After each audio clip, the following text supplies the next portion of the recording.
Olá, estudantes! Nesse vídeo, vamos resolver o TD de diagrama de fases, ok? São 6 questões rapidinhas, espero que todos entendam.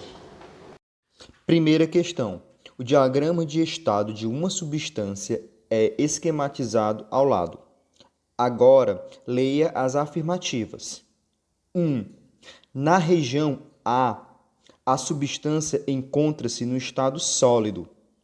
2. Na região B, a substância encontra-se no estado líquido. 4. Nas regiões C e D, a substância encontra-se no estado vapor. 8. K é um ponto triplo e Z o ponto crítico dessa substância. 16. Na região D, a substância não pode ser liquefeita por mera compressão isotérmica. 32. A curva que liga os pontos Z e K chama-se de curva de sublimação, pois separa as regiões de líquido e vapor. Dê como resposta a soma dos valores associados às afirmativas corretas. Para facilitar a resolução da primeira questão, vou colocar ao lado o diagrama de fases de uma substância qualquer.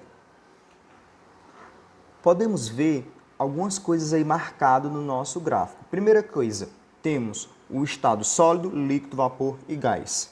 Ok? Nas curvas que separam cada fase, temos 2 pontos aí muito importantes. O primeiro é o PT, que significa ponto triplo ou ponto tríplice. Neste ponto, a substância existe no vapor, líquido e sólido ao mesmo tempo. Parece louco, não é isso? Mas vocês lembram que no ponto de fusão da água existe água e gelo ao mesmo tempo, na mesma temperatura? Ok, então neste ponto aí existe vapor, sólido e líquido ao mesmo tempo, ok? Se você subir mais um pouquinho, você vai ver um outro ponto que ele chamou de PC, que é ponto crítico. Este ponto, ele marca que a partir daí, né, o vapor se torna gás ou o líquido se torna gás. E quando ele se torna gás, ele adquire uma propriedadezinha massa, é que você não consegue reverter se você manter a temperatura constante. Que aí o livro fala o seguinte, você não consegue desfazer gás, né, transformar gás em líquido ou gás em vapor, né, se você deixar em um processo isotérmico, ou seja, a temperatura constante. Tudo bem? Existem mais 2 coisinhas aí nesse gráfico que ele chamou de CS e CV. CS, curva de sublimação. Por quê? Porque se eu passar do sólido por vapor ou do vapor por sólido, eu estou fazendo o processo de sublimação. E o nosso CVI significa curva de vaporização, ok? Por quê? Porque do líquido para o vapor, isso é a nossa vaporização. Tudo bem? Tranquilo? Então, nós podemos já fazer algumas analogias. Olha, a região A da questão, ele é o sólido. Então, A está na fase sólida, ok? Então, a região A é a região da fase sólida. Se você dá uma olhada agora na B, a B é a fase líquida. B é a fase líquida. A, fase sólida, B, fase líquida. E C é a nossa fase de vapor. E D é o nosso gás. A, sólido, B, líquido, C, vapor, D, gás. O ponto Z é o nosso ponto triplo e K é o nosso ponto crítico. Então, com essa analogia, com essa pesca aí que eu coloquei do lado, nós conseguimos nomear, né, quais são os itens corretos. E os itens corretos, nós podemos ver que é o 1, a região A é a substância se encontra em estado sólido, sim. O 2, na região B, a substância se encontra no estado do líquido, ok. E a 16, na região D, a substância não pode ser liquefeita por mera compressão isotérmica, por mera compressão a temperatura constante. Tudo bem? Uma coisa que vocês podem estar achando estranho é o item 4. Diz o seguinte: nas regiões C e D, a substância encontra-se no estado de vapor. Não! O ponto D não é vapor, é gás.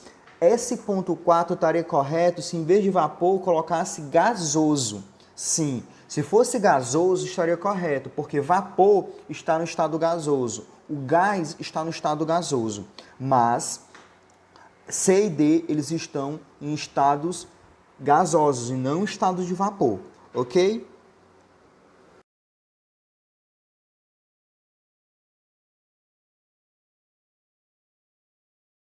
Segunda questão. A tabela e o gráfico representam valores da temperatura de ebulição da água sob diferentes pressões. A. Explique se é possível ter água em estado líquido a temperatura acima de 100 graus Celsius. B. Explique de que forma a pressão atmosférica local interfere no ponto de ebulição da água. Para responder a segunda questão, vamos analisar o gráfico. Analisando o gráfico, essa curva parece uma parábola. E aí a questão é, será que existe água a uma temperatura acima de 100 graus Celsius? Se nós olharmos só para o gráfico, se existir, seria nessa região acima da pressão de 760 milímetros de mercúrio. Não é isso? Então, se existir, existe acima dessa região. Vamos lá olhar a tabela para tirar a nossa dúvida. Olhando na tabela, vamos logo para o ponto de 760 milímetros de mercúrio. Se existir água com a pressão, se existe água com a temperatura maior do que 100, tem que estar com a pressão maior do que 760. E olhamos aqui embaixo, ó, o ponto de ebulição da água fica 200 graus Celsius se a pressão for 11.650 milímetros de mercúrio. Ou seja, à medida que eu aumento a pressão, eu vou também aumentar o nosso ponto de ebulição. É o que acontece na nossa panela de pressão, ok? Então, pressões altas pressões, muda sim, né? Eleva o ponto de ebulição. Elevando o ponto de ebulição, quer dizer que conseguimos chegar a temperaturas acima de 100 graus Celsius, tendo água no estado líquido. Item B. Pressão atmosférica, à medida que você eleva, você também eleva o ponto de ebulição. O que acontece na panela de pressão? O que nós podemos também pensar é, se eu tiver uma pressão menor, eu vou também rebaixar o nosso ponto de ebulição da água. Tudo bem? Então, pressão e temperatura andam sempre de mão dadas. Nunca esqueçam isso. Sob pressão normal, ao nível do mar, a água entra em ebulição a temperatura de 100 graus Celsius. Tendo por base essa informação, um garoto residente em uma cidade litorânea fez a seguinte experiência. Colocou uma caneca metálica contendo água no fogareiro do fogão de sua casa. Quando a água começou a ferver, encostou cuidadosamente a extremidade mais estreita de uma seringa de injeção, desprovida de agulha, na superfície do líquido e, erguendo o êmbolo da seringa, aspirou certa quantidade de água para seu interior, tampando-a em seguida. Verificando após alguns instantes que a água da seringa havia parado de ferver, ele ergueu o êmbolo da seringa, constatando, intrigado, que a água voltou a ferver após um pequeno deslocamento do êmbolo. Considerando o procedimento anterior, a água volta a ferver porque esse deslocamento permite a entrada de calor do ambiente externo para o interior da seringa. B. Provoca por atrito um aquecimento da água contida na seringa. C. Produz um aumento de volume que aumenta o ponto de ebulição da água. D. Proporciona uma queda de pressão no interior da seringa que diminui o ponto de ebulição da água possibilita uma diminuição da densidade da água que facilita sua ebulição? Na experiência relatada na questão, resumidamente, um garoto pegou uma água fervente, usou uma seringa, sugou a água para dentro da seringa. Quando ela parou de ferver, ele tampou a seringa e puxou o êmbolo, ok? E aí provocou o reaparecimento da fervura, né, da água, ok? Então, o que foi que ele está fazendo aí? Por que ela voltou a ferver? Quando você puxa o êmbolo, o que acontece dentro ali da seringa? Aumenta ou diminui a pressão? Aumenta ou diminui o volume? Será que volume tem a ver aí com os nossos estudos? Nós já sabemos que a pressão tem a ver, ok? Então, se você puxa o êmbolo, você está diminuindo a pressão dentro da seringa. Então, o que acontece quando você diminui a pressão? Você também diminui o ponto de ebulição. Por isso que ele consegue que a água ferva. Porque por mais que ela tenha esfriado, quando ele diminui a pressão no interior da seringa, ele diminui também o ponto de ebulição. E aquela água que não estava mais fervendo está no ponto de ebulição com a nova pressão e começa a ferver. Ok? Então vamos analisar os itens para ver se esse raciocínio consegue já encontrar o item correto. Item A. Permite a entrada de calor do ambiente externo para o interno da seringa. Então, provavelmente, né, a água dentro da seringa vai estar numa temperatura superior ao ambiente externo. Lembra que a água estava fervendo. Então, ela estava a 100 graus Celsius. Ela parou de ferver, ela deve estar em 90 e poucos graus Celsius. Então, não faz sentido. Só porque ele está puxando o êmbolo, o calor está entrando do ambiente. Não faz sentido, ok? Se tiver aí fluxo de calor, provavelmente é da seringa, do fluido da seringa, que está na temperatura alta, para o ambiente, que está na temperatura baixa. Item B. Provoca, por atrito, um aquecimento da água contida na seringa. Olha, quando ele puxa o êmbolo, né, o êmbolo ele vai atritar ali com as paredes da seringa, não vai atritar na água. Então isso também vamos descartar. C. Produz um aumento de volume, que aumenta o ponto de ebulição da água. Aumentar o volume, aumenta o ponto de ebulição da água, nós não vimos isso em nenhum momento. Item D. Proporciona uma queda de pressão no interior da seringa, que diminui o ponto de ebulição da água. O item D, ele fala o raciocínio que nós tivemos no começo, ok? Se eu aumentar a pressão, eu aumento o ponto de ebulição. Se eu diminuir a pressão, eu diminuo o ponto de ebulição. Então, o item correto, o item D. Item E, possibilita uma diminuição na densidade da água. Para eu mexer na densidade, eu tenho que mexer no volume ou na massa, ok? E não é isso que está acontecendo. Tudo bem? Então, nessa questão é item D de jeans.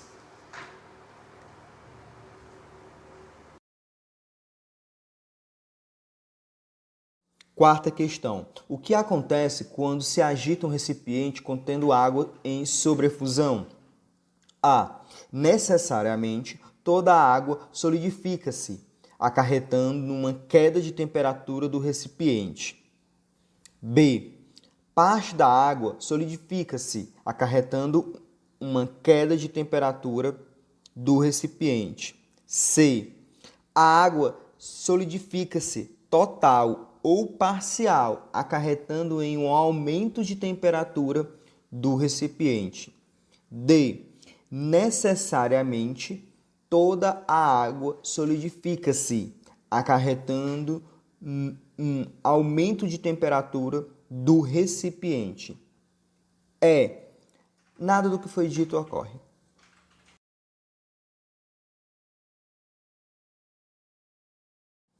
Quinta questão. O processo de pasteurização do leite consiste em aquecê-lo a altas temperaturas por alguns segundos e resfriá-lo em seguida. Para isso, o leite percorre um sistema em fluxo constante, passando por 3 etapas. Primeira, o leite entra no sistema através de A, 5 graus Celsius, sendo aquecido no trocador de calor B pelo leite que já foi pasteurizado e está saindo do sistema. 2. Em seguida, completa-se o aquecimento do leite por meio da resistência R, até que ele atinja 80 graus Celsius. Com essa temperatura, o leite retorna para B. 3. Novamente, em B, o leite quente é resfriado pelo leite frio que entra por A, saindo do sistema através de C, a 20 graus Celsius. Em condições de funcionamento estáveis e supondo que o sistema seja bem isolado termicamente, pode-se afirmar que a temperatura indicada pelo termômetro T, que monitora a temperatura do leite na saída de B, é aproximadamente de item A, 20 graus Celsius, item B, 25 graus Celsius, item C, 60 graus Celsius, item D, 65 graus Celsius e item E, 75 graus Celsius. Duas informações que a questão nos dá vai ajudar a resolver o problema. Primeira é que o fluxo de leite é constante, ou seja, a massa de leite frio que entra é a mesma massa de leite quente que sai, ok? Então quer dizer que nós vamos ter duas substâncias, o leite frio e o leite quente. O leite frio entrando a 5 graus Celsius, ok? E o leite quente entrando a 80. O leite quente vai sair a 20 e o leite frio que entrou com 5 vai sair a uma temperatura que ele quer que você descubra, ok? Então nós vamos ter duas substâncias. Eu vou colocar assim, ó, leite frio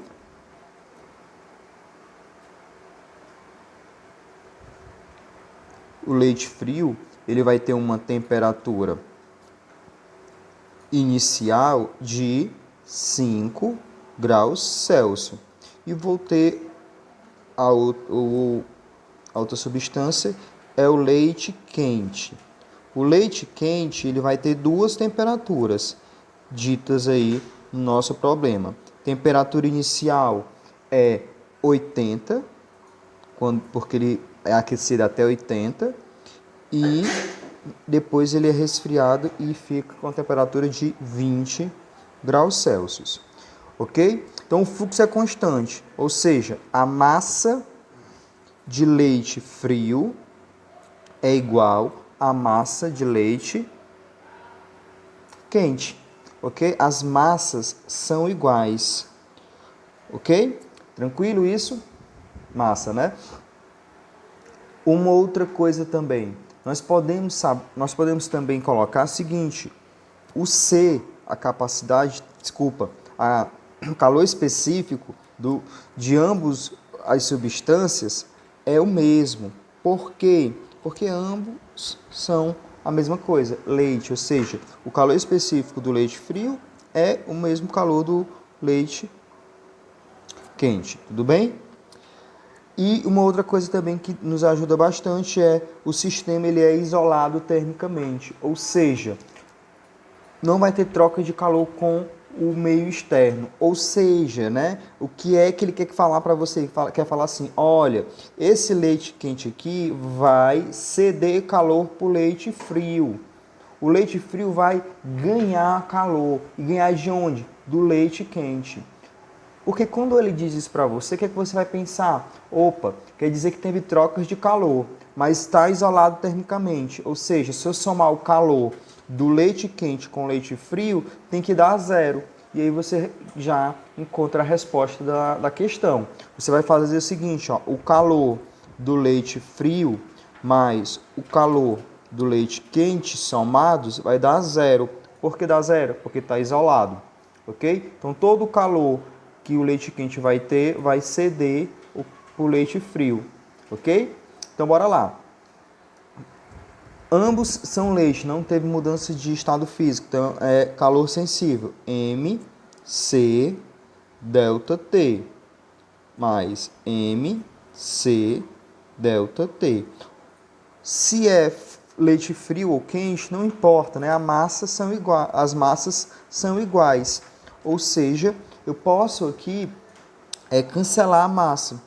Basicamente, o que eu vou fazer eu vou dividir todo mundo por M. O que eu estou fazendo é isso, ok?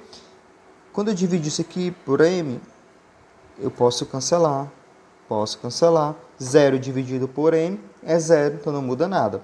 Posso também dividir por C. Todo mundo divide por C, porque C também é igual. Leite frio e leite quente. Então, na realidade, o que é que eu estou fazendo? Eu estou aqui, cancelando C com C. C com C. 0 dividido por M vezes C é 0. Da mesma forma, não muda nada. Então, o que foi que restou aí para nós? Restou o seguinte. Aqui se cancelou, delta T. Aqui eu tenho que colocar do leite frio e aqui do leite quente. Então, delta T do leite frio mais o delta T do leite quente é igual a 0. O leite frio, delta T, temperatura final do leite frio, não sei qual é o que eu quero encontrar, ok? Menos a temperatura inicial do leite frio, 5. Mais, temperatura final do leite frio, menos a temperatura inicial do leite frio, é 5. Agora do leite quente, temperatura final, 20, porque ele sai do processo com 20 graus Celsius, menos temperatura inicial do leite quente, 80. Isso tem que ser igual a 0. Então, temperatura final, menos 5, mais 20 menos 80 dá menos 60. Ok? Então, vai ficar TF menos 5, mais com menos 60. Menos 5, menos 60. Tu estava devendo 60, pediu emprestado mais 5, tu está devendo agora 65. Então, vai ficar TF menos 65 igual a 0. Está negativo, passa para o outro lado, fica positivo. Resposta final, a temperatura que o termômetro vai marcar é 65 graus Celsius.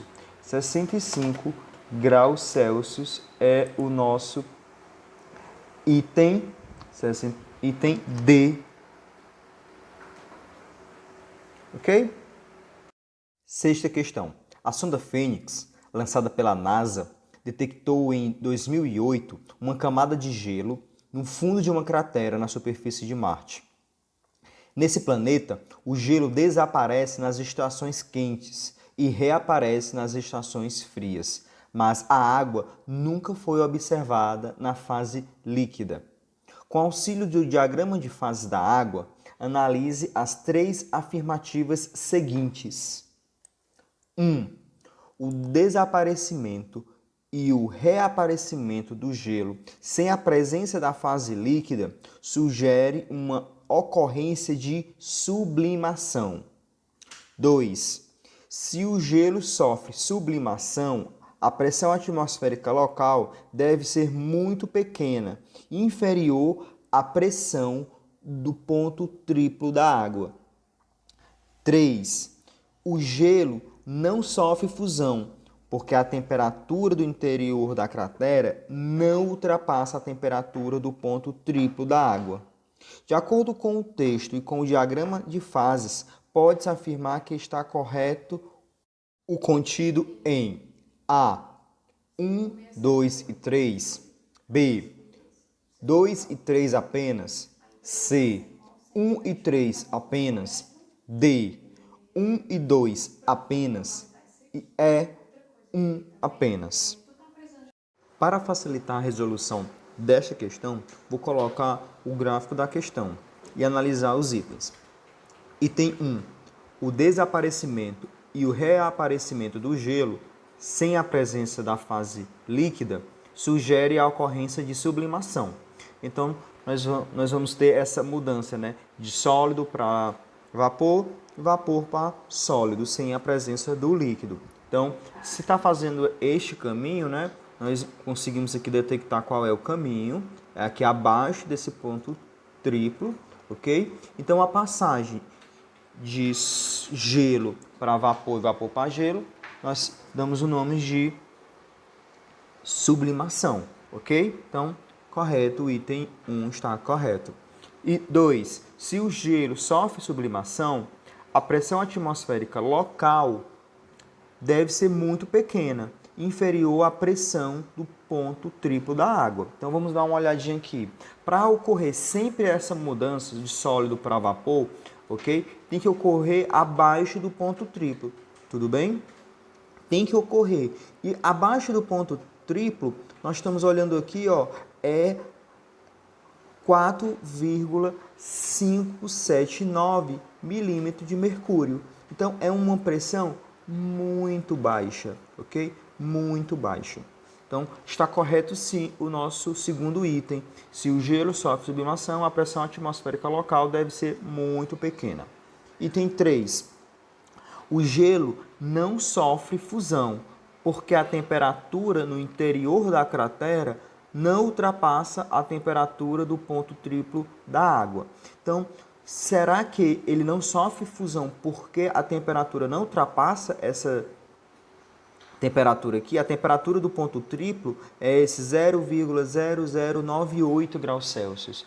Só que é uma coisa que ele não contou, né?